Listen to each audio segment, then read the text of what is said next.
But when is this marriage going to take priority? It needs to if it's going to live. And we went into the same cycle. He'd pull away, I'd lash out. And what was really, looking back, God prepared me for it. He gave me a word. And I didn't understand till I went back. I heard the words, but I neglected the manner in which it was delivered, the intensity in which it was delivered. I was getting prayer one night, praying for the restoration at Courts of Praise. We went there every Monday night. Miss Celeste was praying over me, saying prayers, pray for restoration, pray for restoration. Then she got a word, and she said, greater things are in store for you. Hear the words of my promise. Hear the words of my promise. And it was so powerful.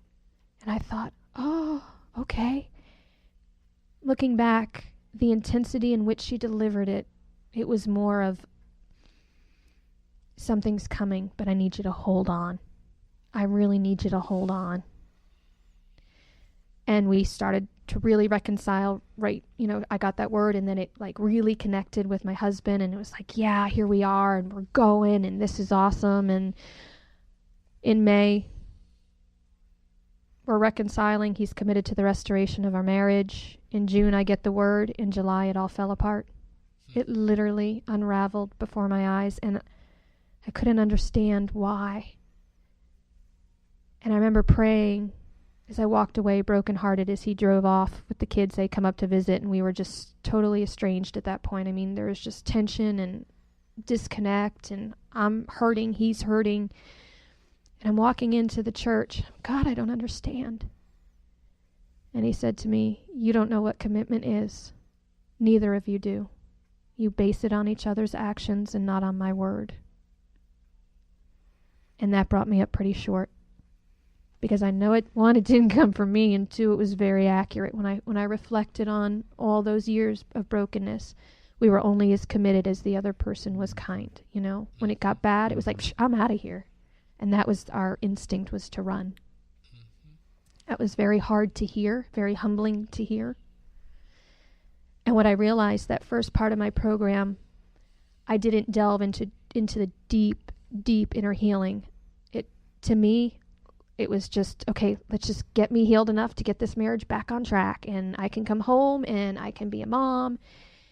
And when it fell apart, that's when I said, okay, God, just whatever you have to do. Whatever you have to do. And each layer he removed. And it was hard, because in a sick way, there was comfort in that pain. It's what I knew. It's what I was enclosed in. And it was just... I would even say, and I'm even afraid to say this, God, are you sadistic? Yeah. Those words were coming to my mind. All I can say right now is you made the wrong person your rock. Yeah, I did. So as the layers came off, and I was still at every altar, every day of the week that we were at a church and I had an altar call, I was still on my knees, sobbing in brokenness. Heal my marriage, heal my marriage, heal me, heal my marriage. Because I wanted that, wow, look what God can do story. And I wrote the story. God has plans. Jessica had her own, decided he needed some tips on how to direct this. And and while you're at it, God, will you remove the huge monkey of failure off my back so that I'm not publicly scorned, for my marriage going awry? A little bit of humility here and there. Oh, yeah, definitely. In September, 1 week before our anniversary, my husband came up to Teen Challenge and said he wanted a divorce and felt that I needed to know in person that I deserved that respect. I remember him saying that. Prior to him coming that weekend, we'd had 3 days of prayer and fasting. So I set myself apart and I fasted and I prayed that whatever happened in that room would be God's doing and not my own. And I remember getting the phone call, he's here, coming up the stairs, walking down that hallway, praying, God, whatever happens, just let it be you in there. And before I even got in the room, I had a vision of me sitting in the chair that I always sat in when we counseled, and Jesus coming in and sitting like on top of me and in me. He just came in, said what he had said, and said that he wanted a divorce. And we were to look at the counsel. We weren't even allowed to talk to each other because it had been so tense on the phone before. I remember turning to him. I asked Miss Martha first, can I please talk to him directly? And I didn't even know it was going to happen. I really didn't. But I took his hands in my hands, and I looked him in the eyes, and he thought I was going to pray.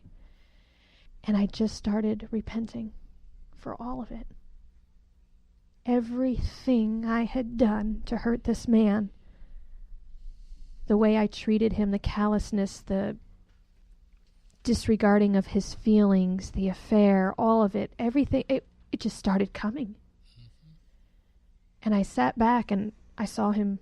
He was touched. He was crying. And I just was stunned that this so eloquently flowed. But it came from my heart. You know? God brought me to that place. Mm-hmm. And then I just watched a shadow fall. And he just said, I can't trust the spoken word. I can't trust your words anymore. I can't do this. And I was heartbroken. But I kept saying, you know what? I'm just believing God in this. I'm just believing God can do all things. I know I'm watching what he's doing in me. And he can do it in anybody. Not just me. He can do it in anybody. And once you experience what he can do in you, you can see it in others. You can say, oh, I know you're here, but guess what? When Jesus gets a hold of you, you'll never be the same. Ever. And you have this excitement because you know what he's done in you. You're the proof. You're the best over yourself, You just know what he can do. Also, that September, God showed tremendous favor on me. He allowed me to go to a retreat. It was called Tres Dias. And I was only 7 months in the program, and that really wasn't allowed for students of just being in. You had to be near completion or internship. 2 girls were set to go, and one of them said she just didn't feel called to go to this one. And they put me in that place. And I remember sitting in one of our group classes, and I just kept saying, I'm so tired. I just felt so weary. And like I had just, gotten hit after hit waves. I'm standing for this, and I'm trying to heal through that. And God, what's going on? Why is this failing? Why? And I was called into the office, and they said, you were selected to go on this retreat. And I was like, wow. Who selected you? It was pretty much the upper management of Teen Challenge, Miss Martha, Miss Marty, and just where God had decided. He did. Decided. That's and they told me later how hard it was to get me. There was definitely a block that the enemy did not want me to be a part of that. Mm-hmm. And I went. And the theme of it was, come to me, all you are weary and burdened, and I will give you rest. And I just started crying hearing those words. And I will tell you, at that place, God had been loving on me. But when I came here, it was so intimate with him. He really took me to a place of such intimacy. And he kept saying that I was precious to him. And I remember sitting there, and we were taking notes that one Saturday, and it was my anniversary. It would have been 11 years then. And I said, God, it's my anniversary today. And I was sad because in my mind, we would have been at that marriage seminar, and we would have been putting it back together, and it would have come on our anniversary month, and I had it all played out in my mind how this was supposed to go. And now I'm sitting at a retreat for women going, God, I don't know what went wrong. And he whispered to me, it's okay, because you're going to spend today with me. And he just kept pouring his love into me. I came back on a pass that December because I was to complete in February, so it was my first pass home. God had always warned me prior to something coming. And I was at church, and Pastor Mike was praying, and he says, I got a word for you.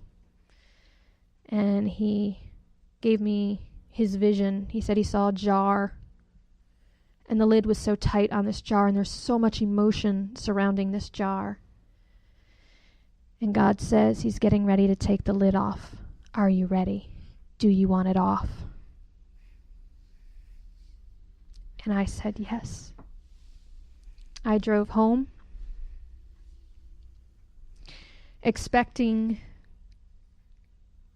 my kids to be there, and you know, we were going to celebrate their birthdays. I mean, even though we were talking about a divorce, I really didn't believe that there was going to be this divorce. My house was trashed on the inside, just wasn't upkept.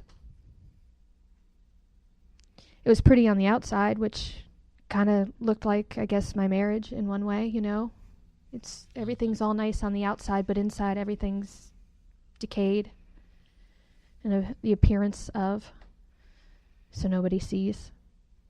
I took my kids out to eat. There was no food in the house. I mean, it was just very unprepared, I guess. I mean, when you live in a bubble for those 9 months and then you go out into the real world, it's a little overwhelming. And you're trying to figure it out and not have a cell phone and just, you know, I mean, what did we do without cell phones? I don't know. We were at dinner and my second oldest daughter told me about her dad's girlfriend. And they were living together. And I didn't know. It all made sense after that. The push for the divorce. And, I mean, he had moved on. Mm-hmm. And I wasn't prepared for that at all.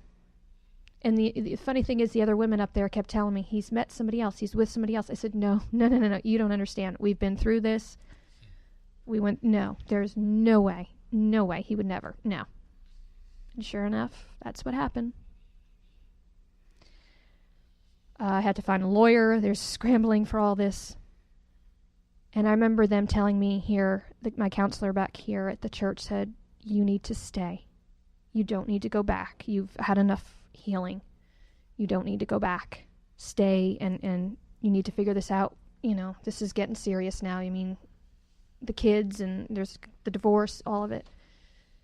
And I said, no, I'm going back. God's not done. I got in that car and I drove the 6 hours back, pulled into the front of that church and sat there and wondered, God, did I just do the right thing? Did I just do the right thing? I didn't want to get out of the car. Part of me was like, I'm going to try and go home. I don't have to come back here. I've been here this long. Why come back? I got out of the car. I walked in the front door, and God is so merciful. He always is to me. Yes, he is. Mm-hmm. One of my Teen Challenge sisters comes around the corner, and I literally fell into her arms sobbing, because now it all converged. Sure. Everything. The worst thing that could happen. And I was willing to work through that too. We'll work through it. God's not, I mean, he can do it. I know what he did in me. He can do anything in this relationship. He can heal it all. I know. Hence the question, I'm about to take the lid off. Are you ready? Yeah. Amazing. Yeah. He prepared me. Yeah. I remember sitting there stunned, talking to my counselor, going, I don't know how this happened. How could this happen to me? I was so sure. I didn't see this thing coming. I fought for it still. I stayed. I completed the program. They actually released me a month early. I had accusations, more stuff with DFC coming at me, and I realized it was getting ugly. While I was gone, he decided to pack up my home. There was pods that were dropped off in my driveway. He was going to pack up and rent the house out from underneath me. Funny thing is, on that, God told me 1 month, and I had 2 months to go, and I figured, okay, they're going to add a month because I stayed extra. It is a program. You can't just have free way.